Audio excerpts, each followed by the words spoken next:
Hello' everyone, welcome back to my another mini blog. আশা কৰোঁ আপোনালোক সকলো ভালে আছে। আৰু সেইদিনা আছিলে দেওবাৰ। মই ভাবিলোঁ যিহেতু ৰুমতে আছোঁ, সেইকাৰণে ইমন-দ চিনেমাখন চাবলৈ যাওঁ বুলি। শুকুৰবাৰে অৰ্থাৎ ৰিলিজ হোৱা দিনাখনেই চাম বুলি ভাবিছিলোঁ যদিও ক্লাছ থকাৰ বাবে নোৱাৰিলোঁ। আৰু শনিবাৰে যিহেতু মঙলদৈ টাউন বন্ধ থাকে, সেইকাৰণে শনিবাৰেও চোৱা নহ'ল। বাকী ভবামতেই কাম চাবলৈ আহিলোঁ।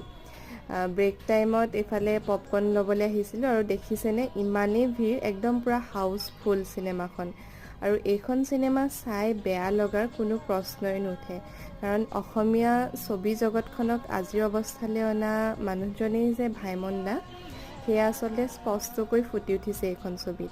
আপোনালোকে এতিয়াও যদি নাই চোৱা তেন্তে ৰিকুৱেষ্ট কৰিব পৰাকৈ এখন চিনেমা, অসমীয়া চিনেমা যে চাবলৈ যাব। আৰু সেয়া ইমন-দ চাই মেলি কিবা এটা খালোঁ আৰু তাৰপিছত ৰুমলৈ আহিলোঁ। বাৰু আজিলৈ আহিছোঁ।